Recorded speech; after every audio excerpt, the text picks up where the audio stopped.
नाम से ही तरते हैं। हमारे पास कथा है, नाम है, हमारे पास तरने के लिए बहुत सारे साधन हैं। जिन्होंने केवल एक बार नाम सुना है वे तर गए। तो हम तो यहाँ यज्ञ में बैठे हैं, हमारा तो फिक्स टिकट सीधे वहीं के लिए कटेगा और कहीं जा ही नहीं सकते। रौरव महारौरव अंधता मिश्र वैतरणी 28 प्रकार के प्रमुख नरक होते हैं, बहुत भीषण, जिनमें अनेक अनेक प्रकार की यातनाएं भोगनी पड़ती हैं। झूठ बोलने का अलग बना हुआ स्थान, ईर्ष्या करने के लिए अलग बना हुआ। दो मित्र हुआ करते थे, रामू और श्याम। श्यामू बोला रामू से, रामू देख सुबह सुबह हलवाई जी बहुत सुंदर जलेबी सेक रहे हैं, गर्मा गर्म जलेबी निकल रही है और अगरबत्ती लगाएंगे। श्यामू बोला रामू से, हलवाई जी की दुकान में बढ़िया गर्मा गर्म जलेबी निकल रही है। रामू बोला पर श्यामू पैसे तो है नहीं, खाएंगे कैसे? श्यामू बोला हम तो खाएंगे। श्यामू गया, हलवाई जी जलेबी कैसे दी? और हलवाई जी ने 20 रुपए किलो, 250 ग्राम दी। श्यामू बैठा खाने जलेबी खाते रहे। रामू ने देखा कि श्यामू के पास भी पैसे नहीं है जैसे हमारे पास नहीं है। जो इसका होगा सो हमारा होगा। तो रामू भी आ पहुंचा, हलवाई जी जलेबी कैसे दिए? 20 रुपए किलो, 250 ग्राम हमें भी दी। श्यामू की होते आई और रामू वहीं जाके बैठ के खाने लगा। श्यामू ने हाथ धुला, पानी पिया और जाने लगा। हलवाई जी बोले, श्यामू पैसे? कहा हलवाई जी आते बराबर 10 किलो नोट दिया था, याद नहीं रखते हो? 5 रुपए वापस करो। हलवाई जी बोले हमें? हाँ, आपको नहीं दिया था। हलवाई जी बोले अरे पागल हो गए हो क्या, सुबह सुबह चढ़ा के आ गए हो? तुमने हमसे 250 ग्राम जलेबी मांगी, हमने तुम्हें जलेबी दी, तुमने पैसे कब दिए हमसे? अब दोनों में बहस हो गई। लोगों ने कहा काहे को लड़ते हो, 5 रुपए के लिए कोई भी दे देगा। इतने में रामू बोला, हलवाई जी श्यामू की तरह हमारे 10 की नोट को भूल मत जाना। नहीं बोले तुम्हारा तो हमें याद है, तुम्हारा याद है। हलवाई जी सोचे कि एक की गलती हो सकती है, तो क्यों नहीं हो सकती? तो रामू से बोले नहीं तुम्हारा 10 का नोट हमें याद है। ना हलवाई जी को रामू ने पैसे दिया न श्याम ने दिया, दोनों झूठ बोल रहे थे और दोनों खा गए। झूठ बोलने का भी एक स्थान बना हुआ है। आप झूठ बोल लीजिए, नाना प्रकार से झूठ बोला जाता है, ईर्ष्या कर लीजिए, पर यहां जो आपने कर्म किया उसकी यातना आपको वहां। इसलिए 3 कर्म होते हैं, संचित, क्रियमाण और प्रारब्ध। संचित जो आप कर रहे हैं, इकट्ठा करके रखा हुआ, क्रियमाण जो आपके हाथों से कार्यों से हो रहा है, और प्रारब्ध जो पूर्व से लेकर अभी तक आप भोग रहे हैं।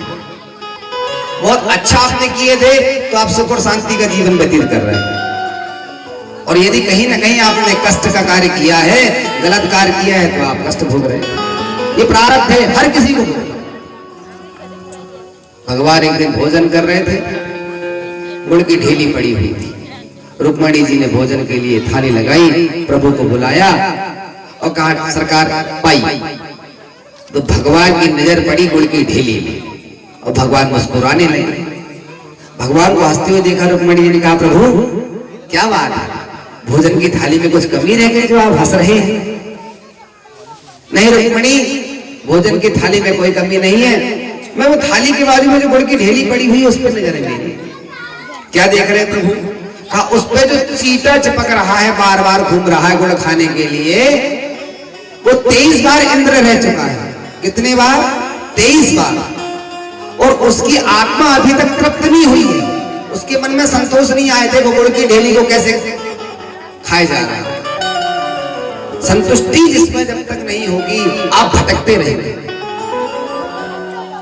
स्वर्ग जैसा लोग, और स्वर्ग में भी जाकर वहां का राजा बन जाना, समस्त प्रकार के भोग जिसको विलासिता वहां पर प्राप्त है, एक चुटकी बजाने मात्र से जो वह कहेगा उसे वह प्राप्ति हो जाएगी।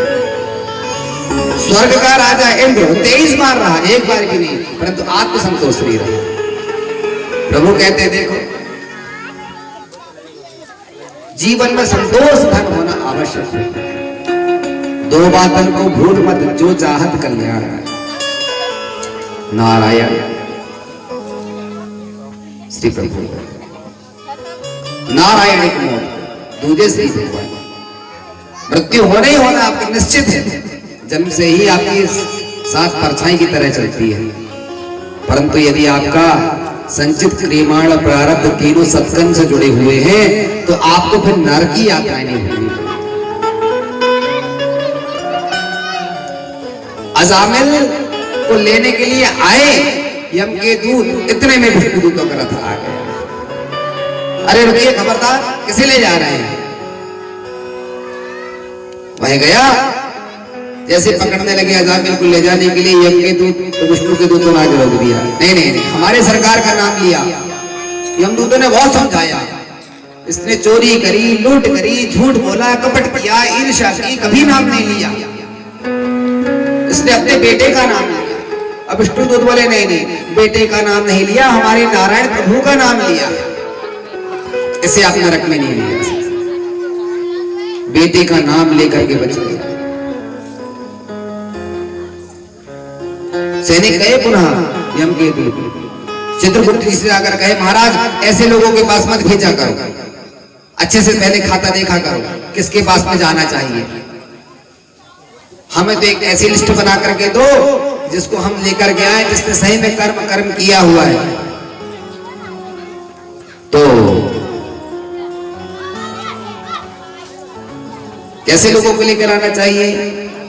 चित्रगुप्त ने कहा जिह्वान भक्ति भगवत गुण नाम ध्येयम् चेताश्चन स्मरति तच्चरणारविंदम। जिसकी जिह्वा भगवान का नाम नहीं लेती, ऐसे लोगों को लेके जाएगा।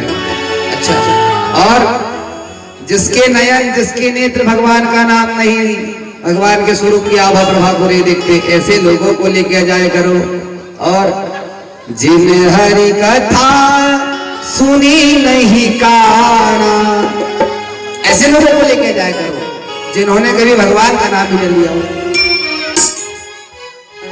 जी है सुदादुर जी है समाना, जो नहीं करत राम गुणगाना। जी है सुदादुर जो नहीं करे राम गुणगान। एक तो यह हो गया।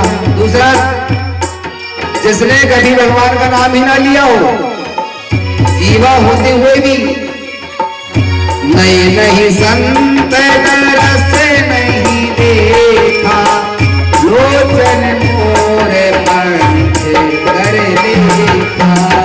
नहीं नहीं संत दरस नहीं देखा, नयन होते हुए भी ईश्वर का, गुरु का दर्शन नहीं किया, ऐसे लोगों को लिया। हाथ होते हुए भी जिसने ताली नहीं बजाई, इसलिए हम बार बार कहते हैं माताओं भाइयों ताली बजाया करो, ये प्रमाणिकता है। आपके घर में रामायण लिखी है, रखी है ना, अभी जाके देखना शाम को, ये सब वृत्तांत उस पे लिखा हुआ है। आपने अपने घर में रामचरितमानस तो रखी हुई है, पढ़ते नहीं श्रावण के महीने में, बाकी दिन तो नहीं पढ़ते होगे। दो लोग छोटी सी कोई खाई पी चाहिए। मेरे को पता है माताओं का स्वभाव बड़ा नम्र होता है। अपने घर में रामायण देखना खोल करके, ये सब चौपाई है, उसका अर्थ नीचे लिखा हुआ है। इसलिए हम बार बार कहते हैं आपके पाप नहीं चाहते आपके शरीर से दूर होने के लिए, इसलिए वे चाहते हैं कि आप ताली ना बजाएं। अब बार बार वासी आती, जमाई ले रहे, मुंह फाड़ फाड़ के क्यों लेते हैं? अब वो पाप जब जाते, कथा सुनते सुनते तो ताली बजाते बजाते बेहद उड़ावन हारी, राम कथा सुंदर करतारी। भगवान की कथा कैसी संशय भी है, जैसे ताली बजाने मात्र से पक्षी उड़ जाते हैं, इसी प्रकार भगवान के नाम में कीर्तन करने से पाप उड़ जाते हैं। इसलिए बार बार हम कहते हैं ताली बजाया करो। ताली नहीं बजाओगे तो क्या हो जाएगा? पाप रुके रहेंगे, और जो बजाएंगे उनके पाप चले जाएंगे, शरीर पाप से मुक्त हो जाएगा। और आप मत बचाओ, रखे रहो उनको डब्बे में समेट समेट में, खूब बंद कर करके रखो, भोग ना करो। बोलो राधे। इसलिए कहते हैं बजाओ ताली, ताली नहीं बजाओगे तो रह जाएंगे पास में। उन्होंने कहा जाओ ऐसे असत पुरुषों को लेकर के आओ, जिह्वा नवक्ति भगवत गुणनाम ध्येयम चेतस जन स्मृति तक चरणार विंदम, जिनका सिर्फ महापुरुषों के परमात्मा के सामने नतमस्तक नहीं होता, चरणार बिंदु में अनुराग नहीं होता, नयन हरि के दर्शन नहीं कर सकते, हाथ भगवान के गुणगान नहीं कर सकते, कीर्तन नहीं कर सकते, ऐसे लोगों को लेके आना। लिस्ट दे दी यमराज। ठीक है महाराज, ये सही रहा। अब हम लोग अब जब वो रोज आते हैं तो ये लिस्ट लेख करके आते हैं, किसने नाम जपा, किसने ताली बजाया, किसने दर्शन किया, किसने नाम जपा। आप लोगों को तो आ ही नहीं सकते ना, कथा सुन रहे हो, दर्शन कर रहे हो, कैसे आ जाएगा। अब इसको ये मतलब नहीं यहाँ जाकर के पाप करना शुरू कर देना। यहाँ जो बैठेगा उसके, जैसे सूर्य पुराण में बताया गया है, सूर्य भगवान नित्य प्रतिदिन एक दिन में 16,000 पापों को, दोषों को दूर करते हैं। प्रतिदिन इतनी क्षमता है सूर्य में, एक दिन में 16,000। हम इतने तो करते नहीं होंगे पाप। सूर्य को प्रणाम करने के लिए इसीलिए सरकार ने क्या करी, हर जगह सूर्य नमस्कार आरंभ कर दिया। जाओ सूर्य नमस्कार। ये सब वेदों से ही आज सरकार वह करा रही है। क्यों? सूर्य की जो रश्मि किरणें हमारे शरीर के भीतर जाती हैं, उससे जो सकारात्मक ऊर्जा प्रवेश करती है शरीर में, जितने भी दोष और पाप होते हैं वे सब नष्ट होते जाते हैं, उड़ जाते हैं, उनका शमन हो जाता है। इसलिए सरकार ने कहा भाई 6 महीने में एक बार भले कराओ, साल में एक बार भले कराओ, परंतु प्रत्येक स्कूल में, विद्यालय में सूर्य नमस्कार होना चाहिए। इसलिए अब हमारे यहाँ सूर्य नमस्कार आरंभ करते हैं। आवश्यक है, आंखों में नहीं दिख रहा है, आपको कम दिखाई दे रहा, सूर्य को अर्घ देना शुरू कर दीजिए। बहुत सरल उपाय। सूर्य की सेवा करने से, आराधना करने से लक्ष्मी की प्राप्ति होती है, शरीर निरोगी होता है और मेधा, बुद्धि क्षमता बढ़ जाती है। आप मेधावान हो जाते हैं, बुद्धिमान हो जाते हैं। हमारे पास में सब कुछ, एक लोटा जल तांबे के लोटे में भर के चढ़ा दिए, उसके बाद में जो जल बचता है उसका पान नहीं करना चाहिए। इस बात का ध्यान रखें। कुछ लोग जो जल चढ़ाते हैं भगवान को, तो हमने देखा कई बार वो बचा हुआ जल का आचमन करते हैं, उसका पान नहीं करना चाहिए। इस बात का ध्यान रखें। 3 बार में संपूर्ण जल को छोड़ देना चाहिए। तुलसी जी को जो जल चढ़ाते हैं उसका आचमन कर सकते हैं, भगवान सूर्य को दिया हुआ अर्घ का आचमन नहीं किया जाता। यमराज ने आज अपने दूतों को सभी प्रकार से एक बार नाम लेने में पुत्र का नाम लिया। सुखदेव जी कहते हैं राजन, बेटे का नाम नारायण रख दिया, भगवान का नाम जपते जपते बैतरणी की यात्रा से बच गया और परम धाम को प्राप्त हुआ कालांतर में। इस प्रकार से इन्हीं महाराज पृथु के वंश में आगे चल के ऋषभदेव जी का जन्म, ऋषभदेव जी के 100 पुत्रों में ज्येष्ठ पुत्र थे महात्मा जड़भरत। और जड़भरत कैसे थे? संसार से किसी प्रकार का राग नहीं, बिल्कुल। कोई कुछ कह देता, कोई कार्य नहीं करते। 3 जन्म, और इन्हीं भरत के नाम पर इस देश का नाम भारत है। हमारे देश में 3 भरत नंदन हुए, शकुंतला नंदन, दुष्यंत कुमार भरत। राम जी के भैया का नाम भरत, दशरथ जी के पुत्र, और महात्मा जड़भरत। इन्हीं भरत के नाम पर इस देश का नाम पड़ा भारतवर्ष, जिसे अजनाब खंड कहते थे। सुखदेव जी कहते राजन, ऋषभदेव जी के 100 पुत्रों में ज्येष्ठ पुत्र, सभी को बुलाया, भजन किया करो। सब कहते पिताजी इसी प्रकार रोज अध्यात्म का प्रवचन दे के चले जाते हैं। बड़े बेटे ने बहुत ध्यान पूर्वक सुना। संसार सब मिथ्या जगत है, केवल ईश्वर का नाम ही मात्र सत्य है, मुझे भजन ही करना चाहिए।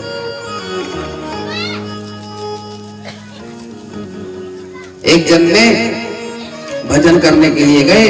भजन करते करते एक दिन देखा नदी के किनारे कि एक शावक जो है हिरण, गर्भवती थी, उसके पीछे शेर लगा हुआ था। उसने ऐसा छलांग लगाई महाराज कि गर्भस्थ शिशु जो था वह नदी में ही गिर गया, वह बहने लगा। महाराज जी ने माला छोड़ा, तुरंत भागे, उस बहते हुए शावक को पकड़ के अपने आश्रम में ले आए। वह निकल के पार हो गई। आश्रम में हिरण के उस शावक को रख लिया, बच्चे को पालने लगे, पालन करने, आसक्ति होने लगी धीरे धीरे। हमारी भी संसार में धीरे धीरे सने सने ही आसक्ति होती है। अब जो 50 माला जपा करते थे, अब 20 ही माला जप रहे।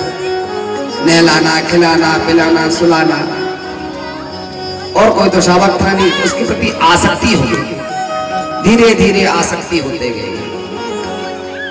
एक दिन वह भजन करने बैठे कि वह जंगल की ओर अपने सकुटुंबी जनों के साथ में चला गया।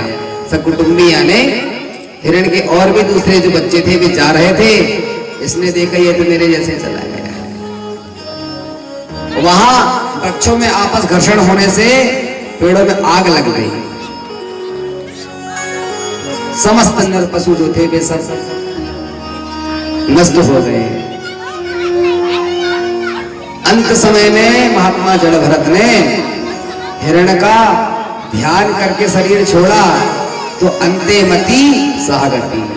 अंत समय में हम जिसका ध्यान करते हैं हमें उसी की योनि प्राप्त होती है। हाय मेरा हिरण शावक मर गया, हाय मेरा हिरण शावक, ऐसा कहते कहते शरीर छोड़ दिया। तो दूसरा जन्म हुआ हिरण के रूप में। बुद्धि बनी रही भजन के कारण, बुद्धि नहीं बदली, सिर्फ योनि बदली। हिरण के बच्चे बन गए किंतु बुद्धि वही रही। स्मृति हिरण के यहां जन्म लिया, हिरण बन गए, पूरा वन में रहने लगे, विचरण करते, सबसे अलग दिखते। लोग कहते इसे क्या हो गया है। भजन का भय है, अलग रह करके जब मनन करना। पर योनि तो हिरण की थी। तो एक समय ऐसा आया कि पुनः वन में आग लगी, सभी पशु नष्ट हो गए, ये भी जल गए। तीसरा जन्म अंगिरा गोत्र ब्राह्मण के यहाँ हुआ। ब्राह्मण के यहाँ जब हुआ तो उनके 9 पुत्रों में और भी भाई थे। महात्मा जड़भरत जो कुछ कहते बिल्कुल ध्यान नहीं देते। कोई कुछ कहता तो बात को अनसुनी कर देते, अनदेखी कर देते। बहुत खाते हो, काम कुछ नहीं करते हो, खेत में रहा करो, ठीक है महाराज, खेत में रहने देते। भरत जी को संसार से प्रेम, जो कुछ प्रेम से मिल गया उसे पा लिया, नहीं मिला तो कोई बात नहीं। जिस भी अवस्था में रहो मस्त रहो, संसार से राग नहीं।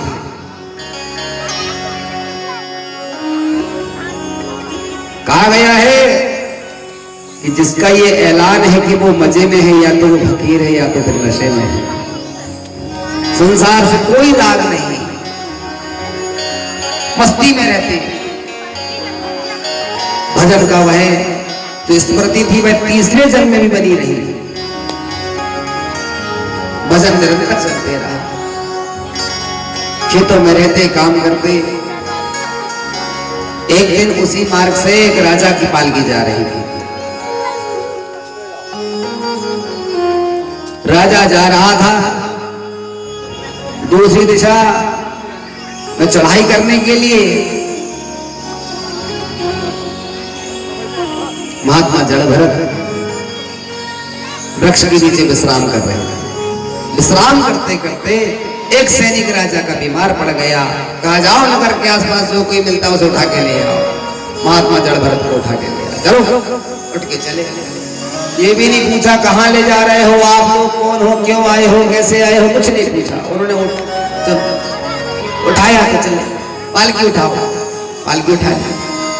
कहा महाराज चलिए, दूसरा सैनिक मिल गया है नगर के बाहर। जड़भरत जी लग गए पालकी। महाराज रघुगण पालकी में विराजित चले जाओ। मार्ग में चींटियों को झुंड जा रहा था। जड़ भरत जी को लगा इतना विशाल काय शरीर है मेरा, कहीं मेरे पैर से ये रोंद ना जाए, नष्ट ना हो जाए, पाप लगेगा।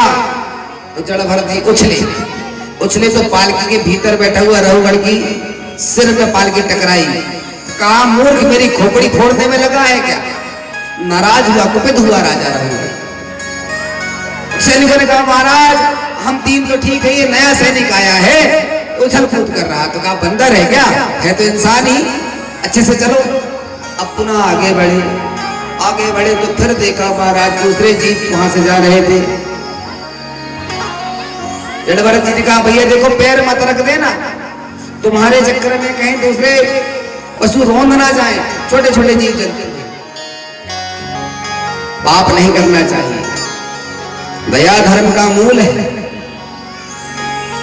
दया सर्वभूतेषु, प्रत्येक जीव के प्रति हृदय में दया रखो। और आप इनको रोंदते जा रहे हो। जड़ भरत जी पुनः उछले तो जोर से टकराई इस बार पालकी। रहुगढ़ ने कहा मूर्खो सर फोड़ दो मेरा, नीचे रखो पालकी से बाहर उतरो। और रहुगढ़ कहने लगा आप हो।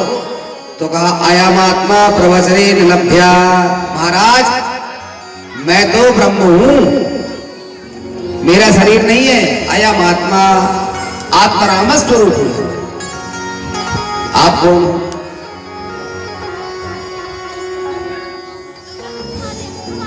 बोले मैं सिंधु सौफी देश का राजा रहुगढ़। क्या करने जा रहे हो? चढ़ाई करने जा रहा हूं।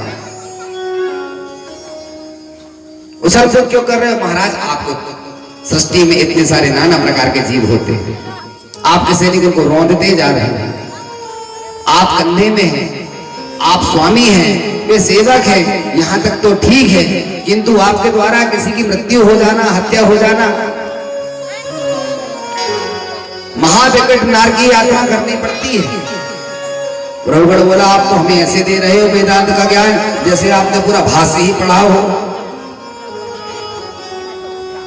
जड़ भरत जी कहते हैं मैं शरीर ही नहीं, ये शरीर नहीं है। नहीं महाराज, ये पंचायती धर्मशाला ये नश्वर है, नष्ट हो जाने वाली है। यह जो प्राप्त हुई है ये एक दिन नष्ट हो जाएगी। मैं आत्मा हूं। जिस प्रकार आपने भोजन बनाने के लिए चूल्हे को जलाया, गंजी को रखा, भीतर जल को रखा और चावल को उसके भीतर डाल दिया, तो आग ने तपाया गंजी को, गंजी ने तपाया उसके भीतर पानी को, पानी ने तपाया उसके भीतर डले भात को। इस प्रकार आपका भात तैयार हुआ। किंतु उसी भात की जगह आपने चूल्हा जलाया, गंजी रखी, पानी डाला और भात की जगह, चावल की जगह आपने एक पत्थर का ढेला डाल दिया। तो क्या पानी गर्म होने पर पत्थर के ढेले को गला पाएगा? भात की जैसे पका पाएगा? नहीं। इसी प्रकार जब ज्ञान का बोध हो जाता है कि यह पंच शरीर आपको मिला है, यह पंचायती धर्मशाला नश्वर है, इसमें जो आत्मा है वह केवल अजर और अमर है, अविनाशी है। नयनम छिन्दन्ति शस्त्राणि नयनम दहति पावका, ना इसे शस्त्र जला सकते, काट सकते, अग्नि जला नहीं सकती, वायु उड़ा नहीं सकती, जल इसे डुबा नहीं सकता। यह आत्मा है। महात्मा जड़ भरत ने जब इस प्रकार उपदेश दिया, रहुगढ़ को लगा कि मैं तो अनेक प्रकार के हिंसक अभी तक लोगों को आताताई कर चुका हूं, इतना अपराध कर चुका हूं। एक महात्मा लेटे हुए थे, इधर से एक राजा जा रहा था।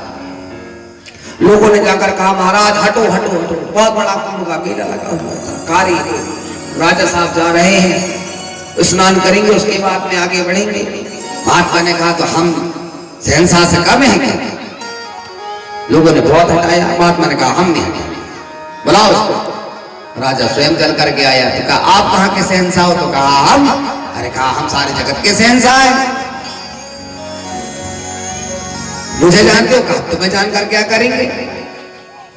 राजा से जब इस प्रकार महात्मा ने कहा, महात्मा ने पूछा तुम जा कहाँ रहे हो? कहा महाराज मैं चढ़ाई करने जा रहा हूँ। चढ़ाई क्यों कर रहे हो? कहा धन इकट्ठा करने के लिए। धन इकट्ठा करके क्या करूँ? उपभोग करूंगा। उपभोग करके क्या करोगे?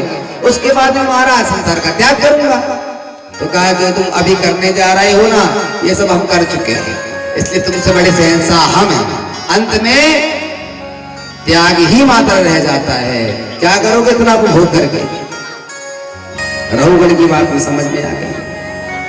उसी समय सैनिकों से कहा अपने अपने घर को जाओ, भगवान का भजन करो और रहुगण वन में जाके भजन करने लगा। महात्मा जड़भरत ने उसे बोध करा दिया। क्षितिज पावक गगन समीरा, क्षितिज पावक गगन समीरा, क्षितिज पावक गगन समीरा, क्षितिज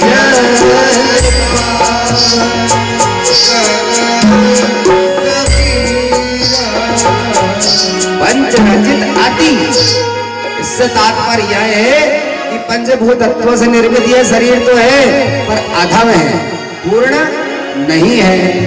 पूर्ण कौन है? पूर्णमदा पूर्णमिदं पूर्णात् पूर्णमुदच्यते पूर्णस्य पूर्णमादाय पूर्णमेवावशिष्यते। केवल परमात्मा ही एकमात्र पूर्ण है।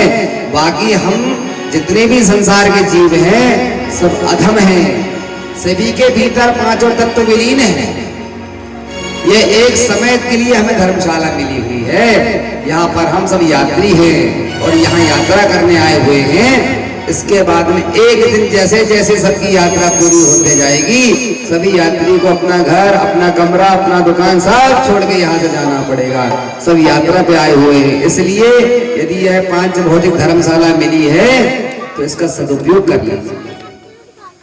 खाने पीने सोने के लिए थोड़ी मिली है, इसके लिए तो गाय बैल को भी हम नया जीवन मिल जाता है। भाई भी जो संसार में आता है, भाई भी घास खाता है, विश्राम करता है, विष्ठा करता है, दूध देता है, सब कुछ करता है।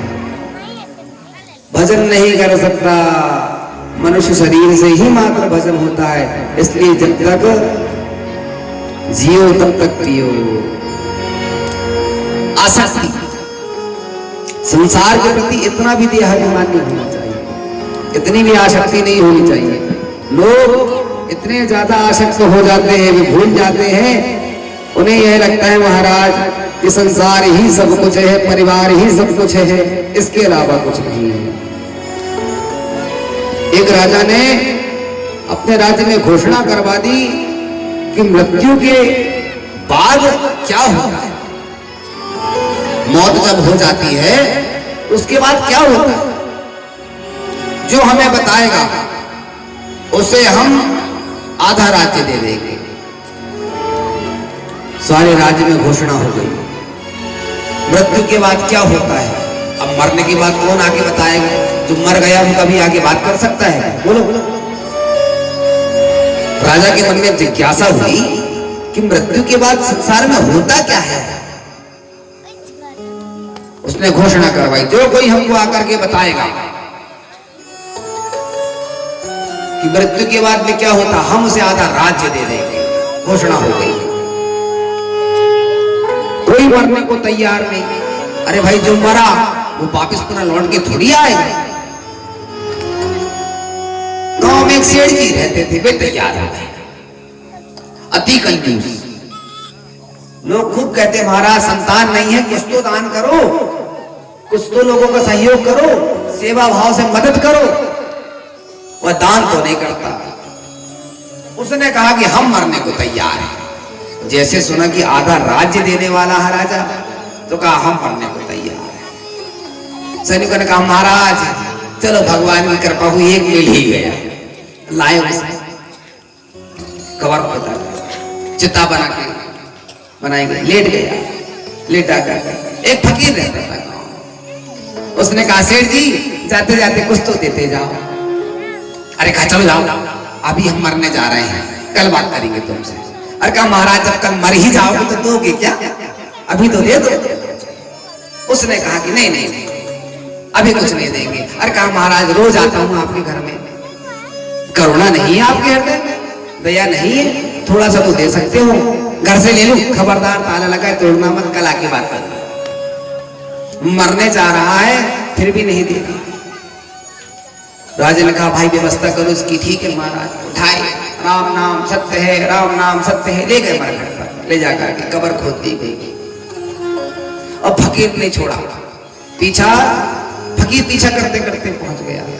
सेठ जी कुछ तो दे दे। सेठ बोले बिल्कुल नहीं देंगे। मरघट में जहां लाके रखा गया,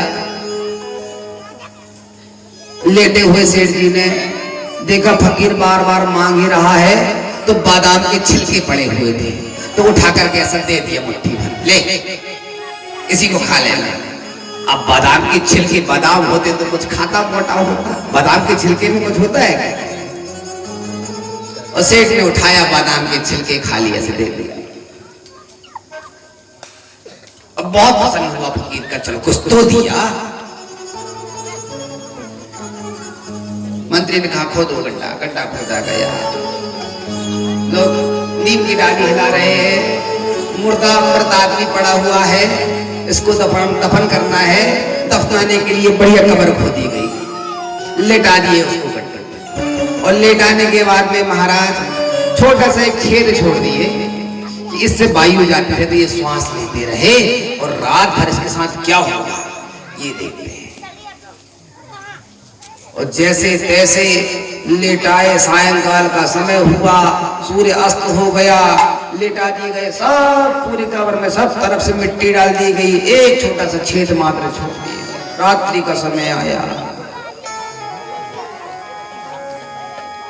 12 बजे की अर्धरात्रि में उस शमशान भूमि में कब्र के भीतर लेटे लेटे कंजूस सेठ श्वास लेते लेते आंखों से क्या देखा कि ये फुसकारते फुसकारते सर्प आ पहुंचा उसकी कब्र के पास में। उसने देखा ओहो भगवान, अब तो ये इस दिल से जरूर अंदर आएगा और मुझे इतना काटेगा, पूरी रात काटेगा, और मैं यहाँ हमेशा के लिए ही मर जाऊंगा। मुझे तो सिर्फ यह सिद्ध करना था राजा के लिए, झूठ मूठ में मैं तो मरने के लिए तैयार हुआ था, ढेर सारा आधा राज्य मिल जाता, पर अब किसी काम का नहीं। अब तो निश्चित ही यहाँ पर सर्प भीतर आ जाएगा और रात भर काटेगा और काट काट के मुझे मार देगा। इतना सारा धन जोड़ा, कोई कार्य का नहीं रहा, किसी कार्य का नहीं रहा, ना दान किया ना पुण्य किया, कुछ नहीं किया। लोग मांगते रह गए महाराज थोड़ी सी मदद कर दो, थोड़ी सी सेवा कर दो, इतना सा मेरे पास से नहीं दिया, सब बेकार रह जाएगा, चोर का माल चंडाल ही खाएंगे, सब लूट लूट के ले जाएंगे, हाय मेरा धन चला जाएगा, कोई मेरे प्राणों की रक्षा करो। पर यहाँ आएगा कौन सुनने के लिए अर्धरात्रि? बिल के पास में फुसकारते फुसकारते सर्प आ ही रहा था कि हवा का झोंका आया और बादाम के 2 छिलके आकर के उस बिल में आके फंस गए। जैसे ही फंसे तो सर्प को भीतर प्रवेश नहीं होने दिए। बादाम के छिलकों ने रात्रि भर बह रहा, पसीना पसीना हो गया, सूख गए, मानो पुनर्जन्म हुआ हो। तुरंत आए सैनिक, प्रातः काल में फटाफट कब्र को खोदा गया, निकाला गया। निकालने के बाद में श्वास लिया, गले से लगा, कहा महाराज सबसे पहले भागा, घर गया, पूरी तिजोरी खोल दी, पूरा घर खोल दिया, जिसको जितना चाहिए सब ले जाओ। राजा ने कहा पहले बताओ तो हुआ क्या रात में? कहा महाराज कुछ नहीं चाहिए संसार में, मृत्यु के बाद में एक ही चीज साथ में आती है, वह होती है दान। छिलके नहीं देता तो भी छिलके आज दान के रूप में मेरी रक्षा करने नहीं आते। उठा करके छिलके दिया था ना फकीर को, जीवन पर्यंत कभी दान नहीं किया था। 2 छिलके उठा करके ऐसे मुट्ठी भर दे दिया, वो 2 छिलके में आकर के आ जाए, इतनी महिमा। राजा ने कहा सत्य कह रहे? बोले हाँ महाराज, आज के बाद मुझे कुछ नहीं चाहिए, मैं अपने घर भी नहीं जाऊंगा, ताला चाबी दे दिए, खोलो सब ले जाओ, सर्वस्व ले लो, कुछ नहीं जाएगा मरने के बाद में, सिर्फ वह काम पड़ेगा आपने जो दिया है, जो सत्य कर्म किया है वह आपको प्राप्त होगा। इसलिए कहते हैं जीवन बहुत ही, वे लोग बड़भागी होते हैं जो संपूर्ण जीवन की यात्रा को चल पाते हैं, जी पाते हैं। नहीं तो लोग 16 साल में मर जाते हैं, जन्म लेते ही मर जाते हैं। पूर्ण आयु के लोग बहुत कम होते हैं, और जिनको कम भी आयु मिली है वे कम से कम भगवान का नाम तो ले सकते हैं, भजन तो कर सकते हैं। इसलिए कहते हैं कि जितना हो सके भगवान का नाम लीजिए, कथा श्रवण करिए, जो कुछ बन सके अवश्य से जीवन काल में। अभी अयोध्या में राम जी का मंदिर बनने जा रहा, 1 रुपए का दान करो, नहीं है 100 रुपए, 1 रुपए की रसीद कटवाओ। हमारे द्वारा 1 रुपए जब वहां पहुंचेगा और प्रभु का जब मंदिर बन जाएगा, हमारे द्वारा 1 रुपए दिया हुआ दान वहां पर 1 दिन का जब प्रसाद बन जाएगा, हमारे परिवार को लाभ मिलेगा, हमारे बाद हमारी अगली पीढ़ियों को लाभ मिलेगा। नहीं, हमने भी दान तो 1 रुपए का भी होना है, सामर्थ्य के अनुसार दान अवश्य करना चाहिए। नहीं करोगे तो आप जानो, हमने इतनी सारी कथाएं सुना दी, और 2-4 दिन भी सुना देंगे, उसके बाद में भोगना तो आपको है, हम तो कौन सा भोगना। बोलो राधे। जो करते रहोगे भजन धीरे धीरे तो मिल जाएगा वो सजन धीरे धीरे। जो करते रहोगे भजन धीरे धीरे तो मिल जाएगा वो सजन धीरे धीरे। करते रहोगे भजन धीरे धीरे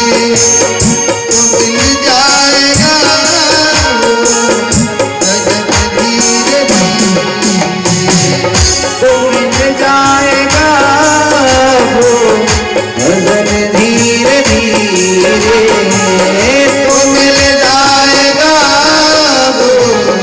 सजन धीरे धीरे करते रहो।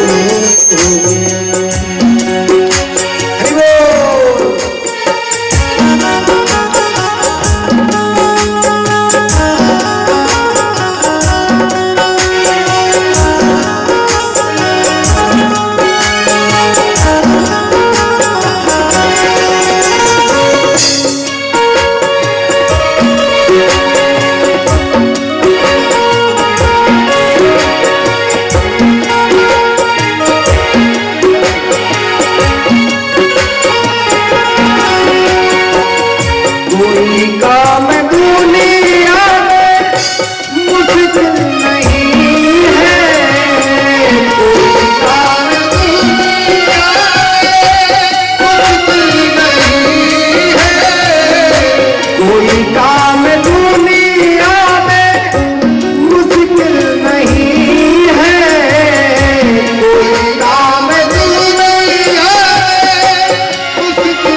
धीरे धीरे किसी चीज ईश्वर की प्राप्ति भी धीरे धीरे होगी। जो करते रहोगे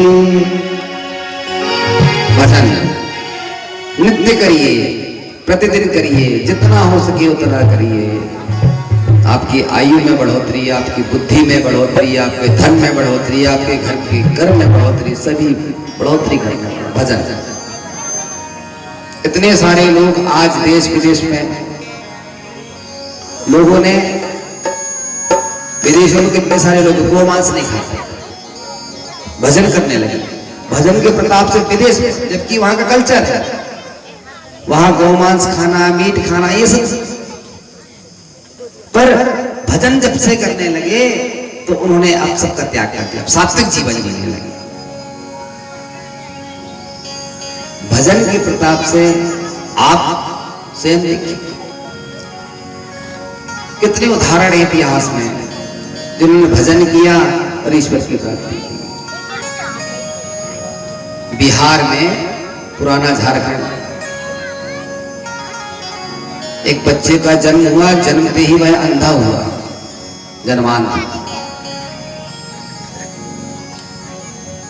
जन्म के समय ही मां का देहांत हो गया। कुछ दिनों के बाद पिता बीमार रहते थे, पिता का देहांत हो गया। बड़े भाई और भाभी ने दोनों की सेवा की, इनका पालन पोषण किया। नाम हुआ राम टहल पांडे। बड़ी सुंदर कथा है, अभी कुछ वर्ष पूर्व की कथा है। बड़े भाई और भाभी ने लालन पोषण किया। अंधे थे तो स्कूल जा नहीं सकते थे, पढ़ नहीं सकते थे, तो उन्हें एक नशा चढ़ गया, भगवान की कथा, नाम जपते थे बैठे बैठे। संसार को देख नहीं सकता हूं, चलो भगवान को ही देख लिए। मन में ऐसे भाव लिए और जहां भी भगवान की कथा होती, राम टहल पांडे पहुंच गया। गांव में ही एक पंडित जी कथा सुनाने आए, भागवत की। राम टहल पांडे रोज जाते, कथा सुनते, कीर्तन में झूमने लगे। पंडित जी की रोज दृष्टि पड़ती, सभी श्रोताओं में अलग से होता है, इसके भाव ही अलग है, अद्भुत श्रोता है।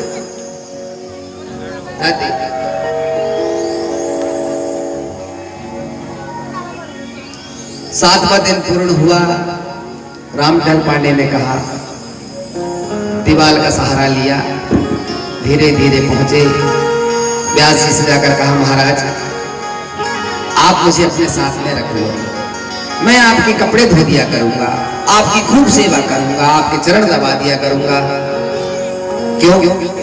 आप बहुत मधुर सुंदर कथा सुनाते हैं, मैं चाहता हूं सदैव भगवान की कथा सुनो, आप मुझे साथ में रखो। व्यास जी बोले, हम साथ में रख तो नहीं सकते हैं, हाँ, पर जब कभी हमारी आसपास पड़ोस में कथा हुआ करेगी तो आपको सूचित कर दिया करेंगे। ठीक है, तब तक क्या करना? बोले महाराज क्या करना, मंजीरा लेकर के भगवान का नाम जपता। चले गए पंडित जी। कुछ दिनों बाद पड़ोस के गांव में कथा थी, बारिश का समय आ गया, बड़े भैया बीमार रहने लगे तो उनका भी स्वर्गवास हो गया। कभी कभी जीवन में ऐसा समय आता है, आप आश्चर्य करेंगे, लोग जब तक धन पास में होता है तो बहुत ज्यादा महत्व देते हैं। सब होते हैं रिश्तेदार पास में जब जर पास में होता है।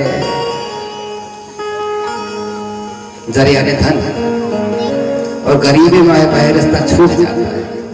जब गरीबी आती है तो लोग उसे फिर याद नहीं रखते, कौन कितने पास का है, कौन कितने दूर का है, फिर गाड़ी और पुरानी और अच्छी मैत्री सब व्यक्ति भूल जाता है। और जब होता है पास जर तो रिश्तेदार खास होते हैं। गरीबी थी, घर में खाने को नहीं, कोई कमाने को नहीं, एक भाभी वह भी विधवा। राम टहल पांडे जी जन्मांध, कुछ कर नहीं सकते, मान करके गुजर बसर चलाते।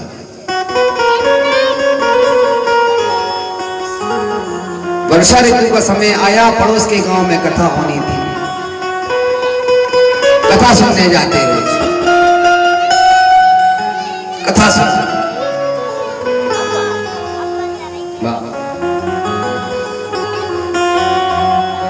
भाभी ने रोका, आज बारिश हो रही है, मत जाओ।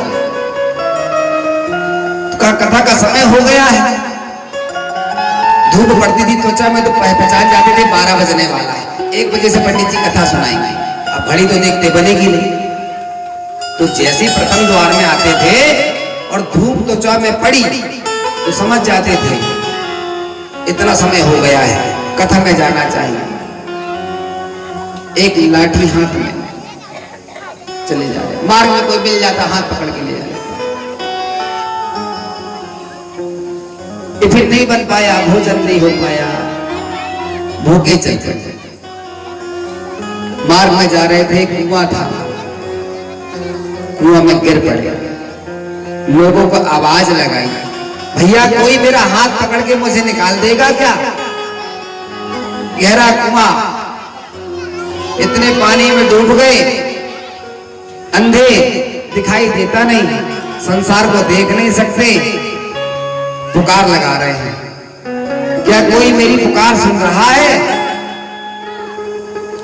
दीनों को पुकार सुनने वाले गोविंद ने सुन लिया, प्रभु ने सुना और एक राह चालक का रूप धारण करके प्रभु आ गए।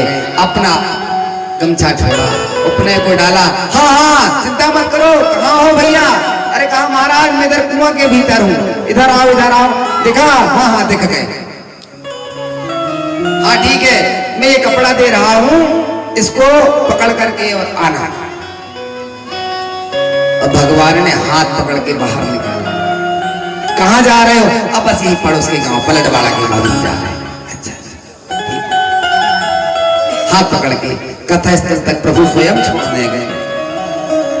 वहां गए, जाकर के कथा सुने और राम जी से विनय करने लगे, आसन पे विराजित होते, प्रभु क्षमा करना, आज कथा में 1 घंटा लेट हो गया, ना जाने कहां से मार्ग में कुआं बन गया था, उस गड्ढे में मैं गिर गया। अब कुआं को गड्ढा नजर आ रहा है, अंधे थे, ये तो मालूम नहीं था कितना गहरा है, वो तो था नहीं कि लंबाई चौड़ाई कितनी है कुएं की। किसी ने कहा राम टहल, तुम्हारी भाभी तुम्हारे लिए भोजन प्रसाद लेकर के आई है। हमारी भाभी? हाँ, टिफिन लेकर के आई है। भगवान ने दूसरा रूप धारण किया, भाभी का टिफिन देने पहुंच गए। मेरा भक्त भूखा है, आज कुछ खाया नहीं, इसको कुछ खिला देता। उसमें कथा की इतनी उत्कंठा थी, इतना लोभ था कथा के प्रति, इतनी जिज्ञासा थी, महाराज भूखा आ गया, गिर गया, यही भी नहीं कि मेरी मृत्यु हो जाएगी, आया।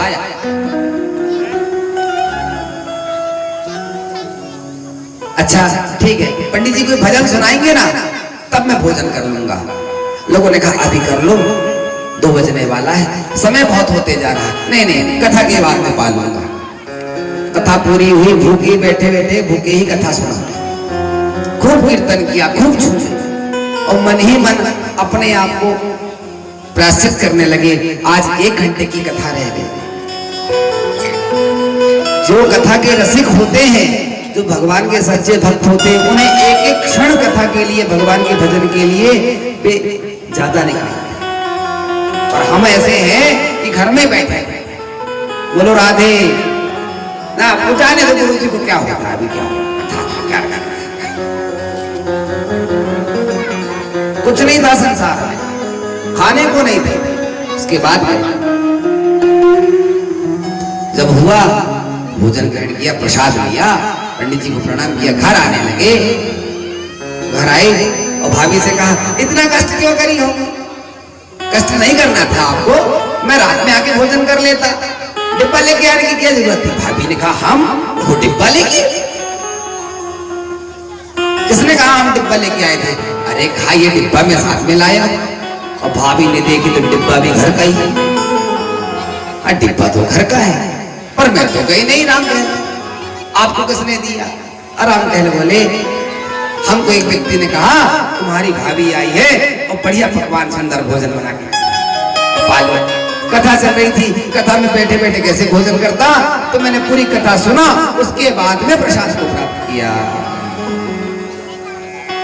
भाभी बोली राम है, मैं नहीं थी, भगवान ही आए थे भोजन लेकर। रोने लगे। भगवता प्रोक्तम इदम भागवत, इसी का नाम भागवत है। जो भक्त का हो जाए अथवा भक्त जिस भगवान का हो जाए उसी को भागवत कहते हैं। अनेकों भक्तों के चरित्र हैं भक्तमाल की कथा में। कभी जब विशेष भक्तमाल की ही कथा सुनाएंगे, वो उसका आयोजन ही अलग होता है, इसमें सब भक्तों की कथा सुनाई जाती है। हम ये चरित्र इसलिए बता रहे हैं कि श्रोता बनिए, श्रोता मत बनिए। जैसे धन की लालसा होती है, किसी चीज की इच्छा होती है प्राप्त करने की, इसी प्रकार भगवान के भजन की भी इच्छा लालसा रखिए जीवन में। सब चला जाएगा, सब छूट जाएगा, यहाँ सिर्फ साथ में एक भजन जाएगा, आपके कुछ नहीं जाएगा। सुखदेव जी कहते हैं, राजन आप तो इतने बड़े सम्राट थे, आपको श्राप लगा, 7 दिन में आपको मोक्ष प्राप्त करना है। आपको पता है आज प्रति दिवस है, 4 दिन शेष है। परीक्षित कहते हैं, प्रभु मैं आपकी चरण शरण में बैठा हुआ हूं, मेरा उद्धार अवश्य होके रहेगा, विश्वासो फलदायक। परीक्षित महाराज को पूर्ण विश्वास है कि मेरा उद्धार होके ही रहेगा। सुखदेव जी कहते हैं, नारद जी ने इस प्रकार प्राचीन वर्ही को उपदेश किया। उसके बाद में दक्ष महाराज की 60 कन्याओं से जो वंश की वृद्धि हुई, उनके जितने भी पुत्र होते थे नारद जी सभी को साधु बना दिया करते थे। एक दिन जब पता चला कि मेरे पुत्र उत्पन्न होते वन में भजन करने जाते हैं, घर लौट करके नहीं आते हैं, दक्ष प्रजापति ने नारद जी को श्राप दे दिया।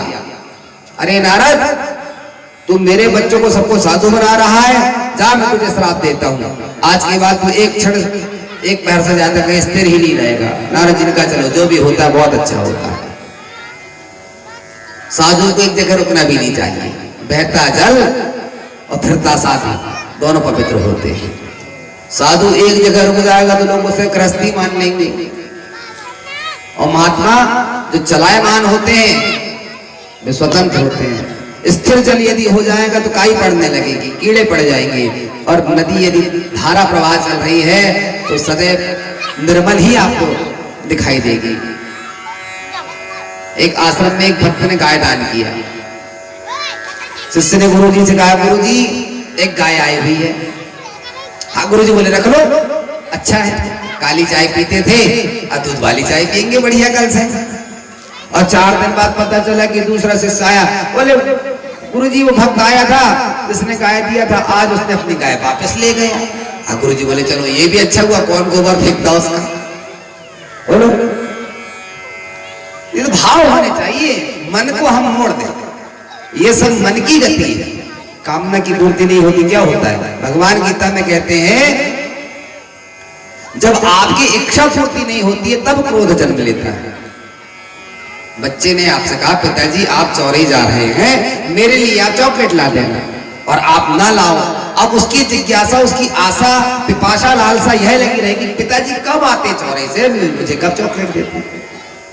और आप आए, आप कदाचित भूल गए, किसी कारणवश आपको कोई मिल गया, आप दुकान तक गए, आपको ध्यान नहीं रहा, आप ऐसे ही आ गए। बच्चे को याद है, पिताजी आए, चॉकलेट लाई, आप आए और उसे चॉकलेट नहीं मिली तो वह नीचे जमीन पे लेट जाएगा, कपड़े गंदे कर देगा, मचल जाएगा, नाराज हो जाएगा, रोने लगेगा। ये क्या है? ये इच्छा की पूर्ति ना होना ही तो है। आप किसी कार्य को कर रहे हैं और वह ना हो, उस पे अड़ंगा डल जाए, रोक लग जाए, व्यवधान उत्पन्न हो जाए, आपको जोरों से क्रोध आएगा। मन से ही उसके तार जुड़े हुए हैं। कार्य हो गया, आप प्रसन्न हो गए, खूब हंसे आप। जब आप बहुत ज्यादा प्रसन्न होते हैं तो आपके अश्रु अलग होते हैं। खुशी के आंसू और दुख के आंसू दोनों में भिन्नता है। कभी आपने देखा रोते हुए आपके आंसू कैसे निकलते हैं? आंसू आंख से ही निकलते हैं, पर खुशी के आंसू में भी एक विशेषता होती है और दुख के आंसू में भी एक विशेषता होती है। क्या? कौन बताएगा हमको? किसी ने अनुभव किया जीवन में? आप रोते हो खुश होने पर तो आंसू निकलते हैं, आंसू कैसे होते हैं? कौन बताएगा? जो बताएगा हमारा मोबाइल उसे दे देंगे। 20,000 का है, सस्ता नहीं है माता जी, फोन दे देंगे जो बताएगा। खुशी क्या, अभी रोके दे, रो क्या रखा है?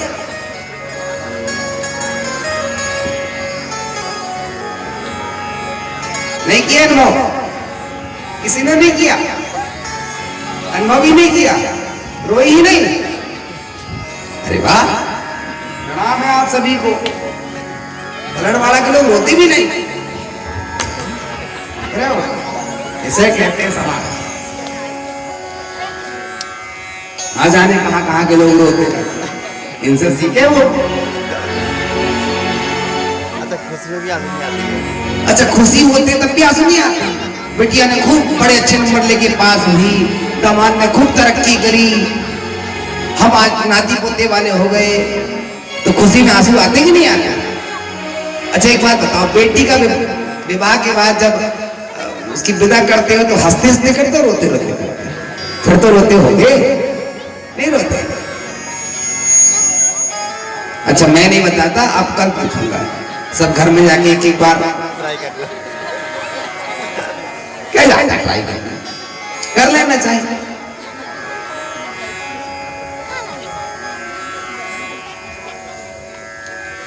रामदयाल पांडे भगवान को प्राप्त किया, उन्होंने भगवान भक्तों को किया था। ईश्वर का दर्शन अनेकों रूपों में होता है, इसलिए भगवान कहते हैं अनन्यास चिंतयन्तो माम ये जन पर्युपासते तेषां नित्याभियुक्तानां योगक्षेमं वहाम्यहम्। जो मुझ परमेश्वर के अलावा किसी और में अनन्य गति रखता ही ना हो, वह मेरा परम भक्त होता है। अनेकों अनेक भक्त हुए। सुखदेव जी कहते हैं राजन, इस प्रकार नारद जी को श्राप लगा, एक क्षण से आप ज्यादा कहीं स्थिर नहीं रह पाएंगे। नारद जी बड़े प्रसन्न हुए, चलो जो भी होता है अच्छे ही होता है।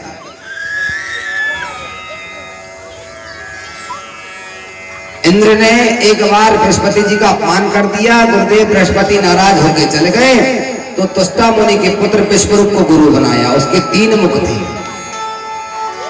अब कोई भी कार्य कराना होता था, गुरु जी तो नाराज होकर चले गए।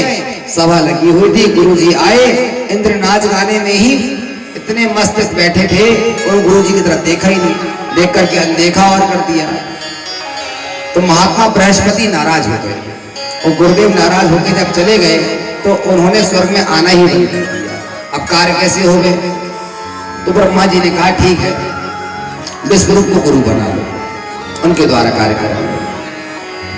विश्वरूप को गुरु माना, यज्ञ कराना था, गुरुदेव यज्ञ कराइए। अब 3 मुख, वह अपने तीनों मुखों से 2 मुख से देवताओं के द्वारा हवन छुड़वाता था। इंद्राय नमः राधारमिंद्र हवे हवे महसकुंद्राय, इस प्रकार से वेद मंत्र बोल करके, और तीसरा जो मुख शेष रह जाता था उससे अपने भाइयों का, दैत्यों के नाम की आहुति छुड़वाता था। देवताओं ने सुन लिया। आचार्यों ने कहा महाराज गुरुदेव बदमाशी कर रहे हैं, 2 मुख से देवताओं के नाम की आहुति छुड़वा रहे हैं, और तीसरा जो स्वयं का मुख है उससे अपने भाइयों का, दैत्यों के नाम की आहुति हमने छुड़वाते देखा है। देनाय स्वाहा कंसाय स्वाहा, इस प्रकार से नाम लेते हैं। इंद्र ने उठाया वज्र, गुरु जी का सर अलग कर दिया, ब्रह्म हत्या का दोष लग गया। उसके मरते ही एक तुष्टा मुनि का जन्म हुआ। सुखदेव जी कहते हैं राजन, उसकी मृत्यु जो थी वृत्तासुर नामक जो उत्पन्न हुआ राक्षस, दधीचि मुनि की अस्थियों के द्वारा उसका मरण होता, किंतु दधीचि की हड्डी से जब तक वज्र ना बना जाए। महाराज इंद्र घर से बेघर हो गए, स्वर्ग पे चढ़ाई करती वृत्तासुर, और वृत्तासुर का वध चूंकि वेद मंत्रों के द्वारा और वज्र के द्वारा हुआ था, इसलिए जब जब उसके सामने वज्र आता तो उसकी मति बदल जाती थी, वह भगवान का नाम लेने लगता था, पुनः उसे याद आता था। जैसे कुछ लोग साइको होते हैं, समझते साइको, पल पल में जिनका मन बदलता है, सुबह जैसे हैं परिवर्तन जिनके स्वभाव में होता है। जैसे ही वज्र को देखता तो उसका मन भजन को होने लगता, वज्र को देख करके वह नाम संकीर्तन करने लगता, और जैसे ही उसके सामने से वज्र को हटाया जाता तो इंद्र की छवि दृष्टि गोचर हो जाती, वो युद्ध के लिए ललकारने लगता। देवता भागे भागे ब्रह्मा जी के पास गए, ब्रह्मा जी ने कहा वृत्तासुर का वध जो है वो महाराज दधीचि ऋषि के ही अस्त्रों से होगा। प्रार्थना किए, महात्माओं ने कहा हमारे कार्य पे शरीर ऋषि के लिए होता है, संसार के लिए हित में लग जाए। मूर्था पुत्रेण जाते न योगा विद्वान धार्मिका, वह पुत्र ही किस कार्य का, वह शरीर ही किस कार्य का जो राष्ट्र हित में, समाज हित में उपयोग में ना आए। महर्षि दधीचि ने कहा ठीक है राजन, आप आए हैं, मेरे शरीर का योगाग्नि के द्वारा मैं नष्ट कर देता हूं और हड्डियों को खूब नमक इत्यादि तेल से लगा करके विश्वकर्मा जी के द्वारा पुनः वज्र बनाया गया। उस वज्र से युद्ध हुआ, तब कहीं जाकर के वृत्तासुर का वध हुआ। बोलिए भक्तवत्सल भगवान की।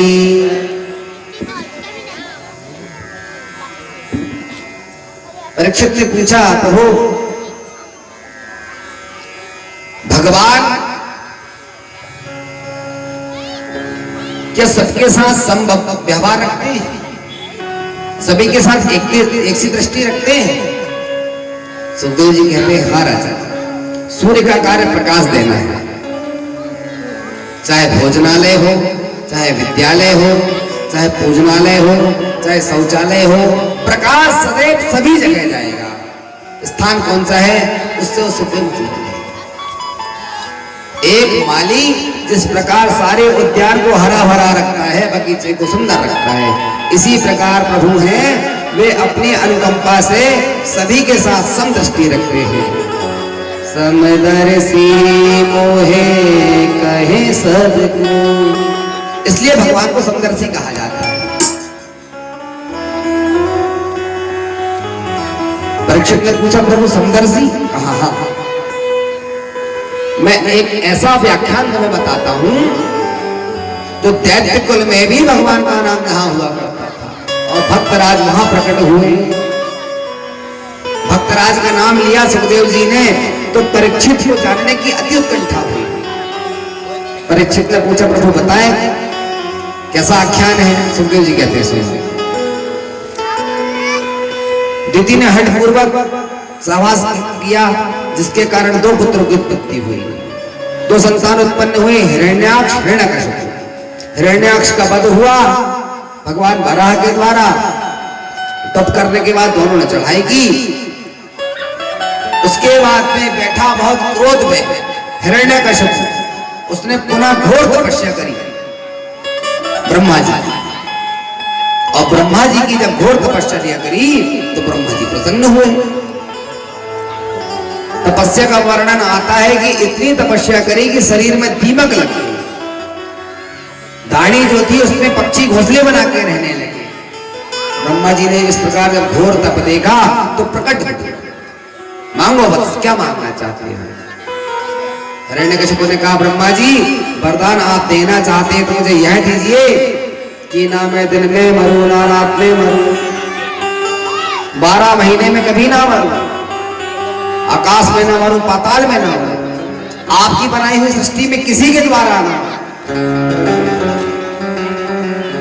किसी ऋतु में ना मरूं। ब्रह्मा जी बोले गजब का चेला है, पूरी लिस्ट बना के लाया है, दिन में नहीं मरूंगा, रात में नहीं मरूंगा, आकाश में नहीं मरूंगा, पाताल में नहीं मरूंगा, अमोघ वरदान की प्राप्ति चाहता। प्रसन्न हो गए ब्रह्मा जी, ए मस्त घर आए। किंतु जब वह तपस्या में था तब उसके 3 पुत्रों को महाराज इंद्र ने मार दिया। सल्लाद हलाद जो थे उसके पुत्र, गर्भवती होती थी कया थी, उससे जो पुत्र उत्पन्न होते थे उसे महाराज इंद्र मानते कि दैत्य कुल में इसके जो भी पुत्र होंगे वे भी दैत्य होंगे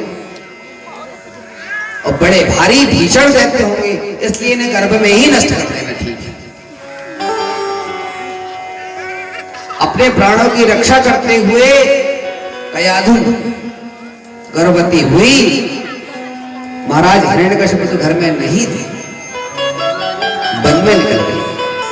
जाते समय महात्मा नारद मिले, उन्होंने एक पर्णकुटी आश्रम बनवा करके उन्हें दिया, महात्माओं के साथ में रहो, यही सत्संग करो। वहां रहते रहते जो गर्भ हुआ, जिस बालक को जन्म दिया, उसका नाम हुआ प्रहलाद।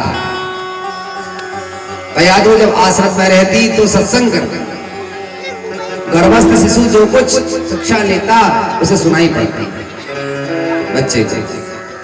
जब उसका प्रकट हुआ, वह जन्मा, तो उसे संपूर्ण भक्ति का ज्ञान हो चुका था। उत्पन्न होने के बाद भी वह सब पुरुषों के पास में रह रहा था।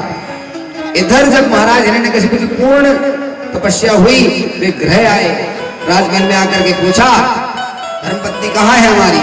तो कहा महाराज आप गए थे, उसके कुछ दिनों बाद वे वन में चली गई हैं, वे भी तप करने गई हैं। अच्छा अच्छा अच्छा, चलो हम लेने चलते हैं।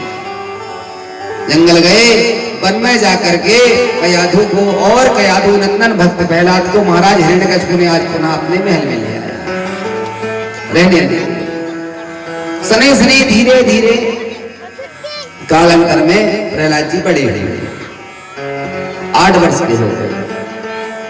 प्रहलाद जी नित्य प्रति भगवान का ध्यान करते, नाम जपते नित्य प्रति।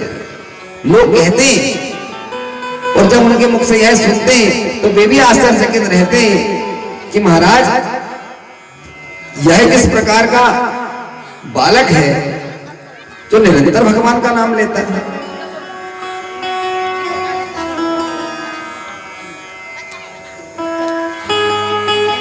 अनेक प्रकार के बालक रहते हैं। महाराज हिरण्यकशिपु ने विद्यालय चालू करवा दिया। हिरण्यकशिपु दैत्येंद्र विश्वविद्यालय है। चलो हमारे स्कूल में सारे दैत्य कुल के बच्चे पढ़ेंगे, सभी शिक्षा लेंगे। महाराज शुक्राचार्य गुरु के 2 पुत्र थे, संडा और मरकट, दोनों आचार्यों को वहां रखा, आप इन्हें शिक्षा देंगे। पहले की हमारे यहाँ की शिक्षा पद्धति में ग से गणेश पढ़ाते थे, अब कहने लगे महाराज सांप्रदायिकता फैलती है, ग से गधा पढ़ाओ, तो ग से अब गधा पढ़ाने लगे। पहले गधा नहीं पढ़ाया जाता था। इसलिए भारत की जो मनीषा है, भारत की जो विधा है, इंग्लैंड और अमेरिका तक कहते हैं कि हमारे यहाँ जब भारत में 7.5 लाख ऋषिकुल चला करते थे उस जमाने में, तब इंग्लैंड और अमेरिका में एक भी यूनिवर्सिटी स्कूल नहीं हुआ करते थे। भारत के ऋषि मुनि त्रिकालक हुआ करते थे। आज लोगों ने कह कह करके कह दिया महाराज ग से गणेश तो नहीं पढ़ा सकते, सांप्रदायिकता फैल सकती है, हिंसा हो सकती है, तो क्या करें? तो कहा ग से गधा पढ़ा, तो ग से गधा पढ़ाने लगे। संडा मरकट 2 आचार्य को नियुक्त किया गया, आप अध्ययन कराएंगे। अध्ययन और पढ़ाई दोनों में बहुत भेद है। पढ़ करके मनन करना उसे अध्ययन कहते हैं, और पढ़ करके भूल जाना उसे पढ़ाई कहते हैं। नहीं सही। आप अपने बच्चे को अध्ययन कराइए, कहते हैं अध्ययन करने जाते हैं, अध्ययन कर रहे हैं। अध्ययन से रहित होना पढ़ना, और अध्ययन के रहते मनन करना, पूर्ण अध्ययन करना। यो शांग वेदान विधिवत बदंती, उसे पूर्णता समझना, उसका मनन करना, उसके बाद में फिर उसका बखान करना, तब वह शिष्य जाकर एक दिन आचार्य शिक्षक बनता है। ये हमारे यहाँ की विधा है, इस प्रकार से पढ़ाया जाता है। अब परिवर्तन होने लगा धीरे धीरे, परंतु एक समय ऐसा आएगा, ये सब संसार में जितने भी ओत-प्रोत लोगों को दिखाई देता है, पुनः लोग उसी समय उसी देश में आएंगे, उसी संस्कृति को अपनाएंगे। लोगों को अपनाना पड़ेगा, एक समय पुनः ऐसा है। अभी कोरोना आया, कोविड, प्रकृति अपने आप शुद्ध हो गई। करोड़ों खर्च करने पर गंगा शुद्ध नहीं होती, 2 महीने में ही शुद्ध हो गई। जंगल इत्यादि में इतना सुंदर वातावरण हो गया। शहरों में रहने वाले लोग बहुत परेशान थे। जब कथा करने भी वहां गए जगह, तो वहां देखा लोग बहुत प्रसन्न थे। जितनी गंदगी थी सब साफ हो गई। हम जिस दिन आए थे उस दिन भी यहां बारिश हुई थी। पानी गिरा था कि नहीं गिरा? और गिरवा दिया। हमसे किसी ने कहा, हमने कहा चलो अच्छा है, ठाकुर जी आ रहे हैं, उनकी कथा होने जा रही है, कम से कम कुछ जगह गंदगी होगी तो सफाई हो जाएगी। इसी बहाने काल से स्वच्छ जगह पर बैठ करके कथा सुनेंगे। आज बारिश को होने दे। आए और यहाँ आते बारिश भी बंद हो गई। प्रेम से आप कथा सुन रहे हैं, मौसम बहुत अच्छा है। आचार्यों को रखा, अध्ययन कराते, भक्त प्रहलाद मुनि के साथ में रहते। क्या सीखे? हिरण्यकशिपु ने पूछा एक दिन, तो कहा पिताजी जीव को प्रत्येक दिन सत्कर्म करना चाहिए। सत्कर्म क्या करना चाहिए? तो कहने लगे कर्म के द्वारा। ऐसा सुंदर व्याख्यान किया कर्म विभूति का, कर्म योग का। इस प्रकार भगवान ने गीता में दिया। अभी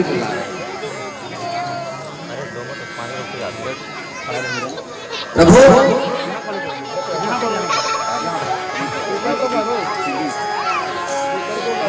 का नाम ही सत्कर्म के द्वारा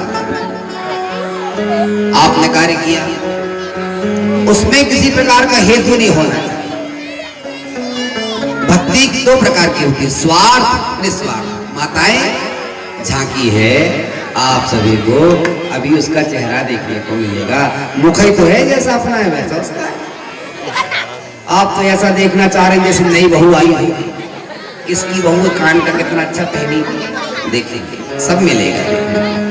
आदरणीय ग्राम के पटेल साहब बैठे हैं आज हमारे बीच और बड़े प्रबुद्ध जन इस कथा को सुनने आ रहे हैं। कल भी बाहर से कुछ लोग आए हुए हैं।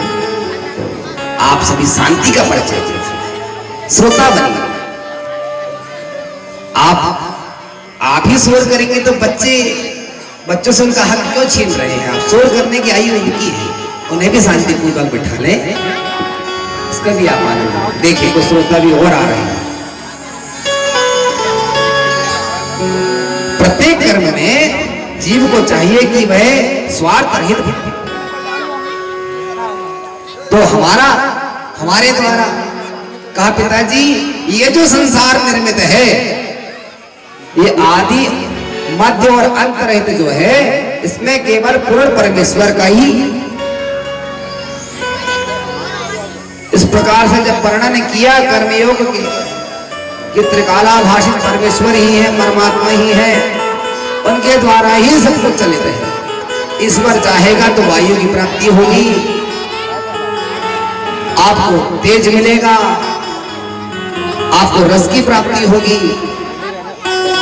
सत्कर्म करने पर ही जीव को मुक्ति की प्राप्ति होती है। सुनना मरकट ले गए। हिरण्यकशिपु ने कहा बालकों को थोड़ा अच्छा सिखाओ, अभी कुछ कमजोर हैं। बालक प्रहलाद विद्यालय में एक दिन सभी मित्रों ने कहा, अरे प्रहलाद तुम इतनी बड़ी बड़ी ज्ञान की चर्चा करते कहां से? ये सब आता कहां से? प्रहलाद जी बोले ये सब मैं मां के गर्भ में जब था ना, तभी मैंने ये सब सुना। भगवान वासुदेव नारायण पराः, भगवान वासुदेव ही संसार के एकमात्र स्वामी हैं, जगदाधार हैं। इस प्रकार से जब उन्होंने किया तो क्या उनका अनुभव अनुभूति हम कर सकते हैं? प्रहलाद बोले अवश्य कर सकते हैं। एक दिन गुरुजी बाजार गए हुए थे कुछ सामान लेने के लिए। भक्त प्रहलाद खड़े हो गए बीच में और सभी आज भगवान के नाम का जप करने लगे। श्रीमन्नारायण श्रीमन्नारायण श्रीमन्नारायण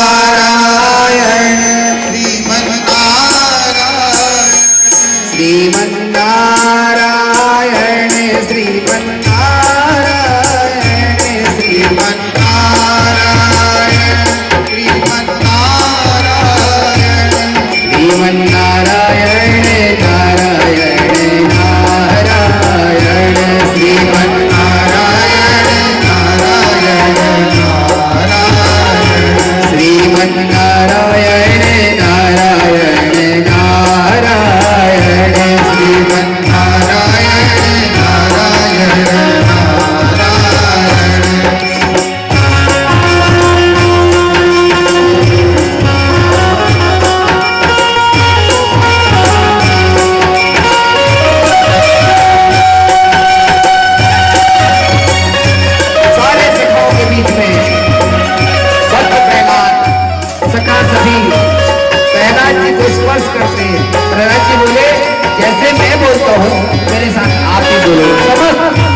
देखा नारायण नारायण बड़ा आनंद आ रहा था।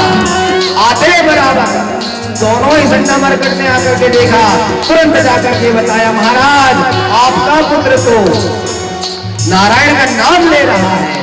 आते ही जैसे देखा तुरंत बढ़कर आया। सभी लोग स्तब्ध रह गए, बंद हो गया कीर्तन का होना। पिताजी को आते देख रोष में आकर के हुंकारते हुए जैसे ही हिरण्यकशिपु आया तो कहा मेरे शत्रु का नाम मेरे घर में ले रहा है और सभी के सामने मेरे शत्रु का जय घोष हो रहा है। सभी सचेत रहे। कहा पिताजी आप जिसे शत्रु कह रहे हैं वह जगत नियंता है, वह सर्वत्र है, सर्वव्यापी है। 9 प्रकार से प्रभु की सेवा का वर्णन किया। भक्त प्रहलाद रहे श्रवणम कीर्तनम विष्णु स्मरणम पाद सेवनम। पिताजी अर्चनम वंदनम दास्य सत्य आत्मनिवेदनम 9 प्रकार की भक्ति से प्रभु को प्राप्त किया जाता है। आप व्यर्थ में ही क्रोध कर रहे हैं। हिरण्यकशिपु नहीं माना। मेरे शत्रु का नाम तेरे चाचा को, मेरे भ्राता श्री को जिसने मृत्यु दंड दिया है उस शत्रु का नाम ले रहा है तू, तुझे नहीं छोड़ूंगा। अनेक प्रकार से यातनाएं देनी आरंभ करी। मनवा दिया। सैनिकों से कहा जाओ मारो इसे। पर्वत से फेंका, बच गए। जल में डुबाया, बच गए। जब नाना प्रकार की यातनाएं दी, नहीं हुआ कुछ तो बहन होलिका को बुलाया। बहन तुम्हें तो वरदान प्राप्त है, गोद में लेकर के इसे जरा राख का ढेर तो कर दो। ठीक है भैया। बहन होलिका को बुलाया, बैठाला, आग लगाई गई, तब तंग आ रहा, होलिका जल गई। भक्त प्रहलाद तो वह आग शीतल तक की तहत हाथ तक बदल गई। प्रभु अनेक प्रकार से गुस्सा करते हैं। जब देखा किसी प्रकार से यह नहीं कर पा रहा है, अति क्रोध करने लगा, हुंकारने लगा। भयभीत छोटे से प्रहलाद क्या होगा? प्रहलाद ने आज भगवान को पुकारा। कहा पिताजी मेरा प्रभु जो है, ईश्वर जो है, सर्वव्यापी है, जगत नियंता है, कण कण में रहने वाले भगवान है। सो जानत नहीं देहु जनाई, जानत तुम ही तुम कोई जाई। सो जानत नहीं देहु जनाई,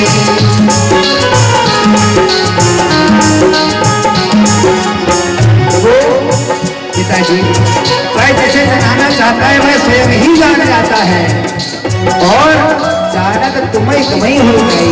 पिताजी कण कण में व्यापित है, इसलिए व्यापी थी व्यापनों की असविति विष्णु जो सभी जगह व्याप्त होता है उसे विष्णु कहते हैं। हिरण्यकशिपु को बोला पता तेरा नारायण कहाँ पर है प्रभु? पिताजी वह आकाश में है, पाताल में है, आपके भीतर है, मेरे भीतर है, समस्त चराचर में वह व्यापित है। इस खम्भे में है आप पिताजी, इस खम्भे में भी बने हैं और जिस प्रकार से कहा जिस खम्भे में है कहा पिताजी जड़ हो चाहे चेतन सदैव सर्वत्र सभी जगह प्रभु का निवास होता है।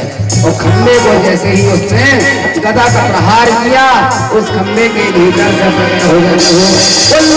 भगवान की जय हो, भगवान की जय हो, सिंह भगवान की।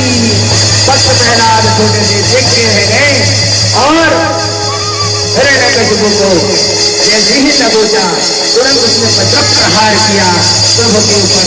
प्रभु ने घसीटते हुए उसे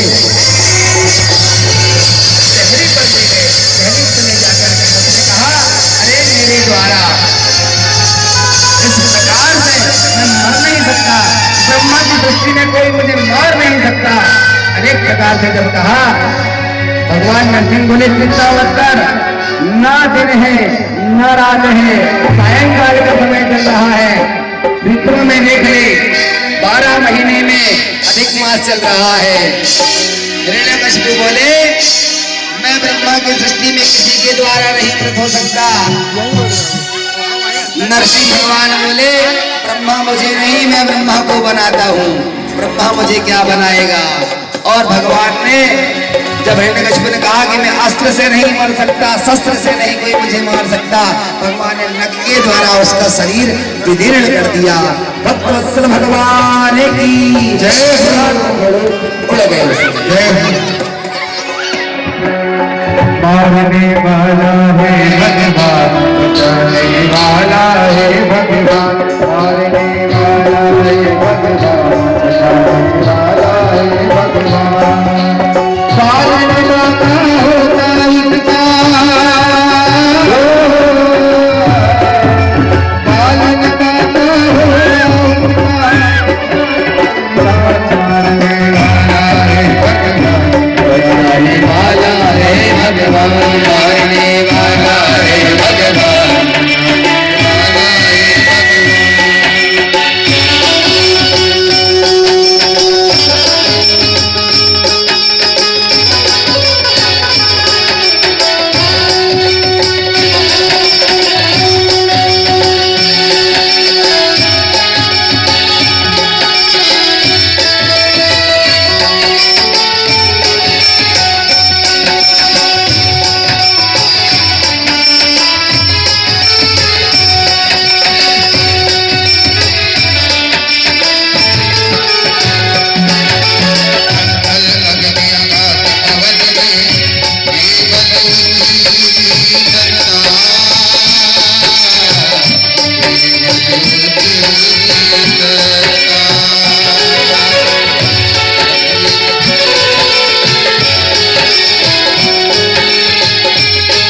मुखं करोति वाचालं पंगुं लङ्घयते गिरिं यत्कृपातमहं वन्दे परमानंद माधवम्। मूर्ख को बोलना नहीं आता, लंगड़े को चलना नहीं आता, पर जब वह पुकार लगाता है तो प्रभु प्रकट हो जाते हैं। प्रभु प्रकट हुए, भगवान ने भक्त की रक्षा करी और दुष्ट हिरण्यकशिपु का वध किया। सभी भयभीत थे, भगवान ने गोद में बैठा दिया, गोद में बैठा करके उसे चाटने लगे। देवता घबरा रहे थे, कांप रहे थे,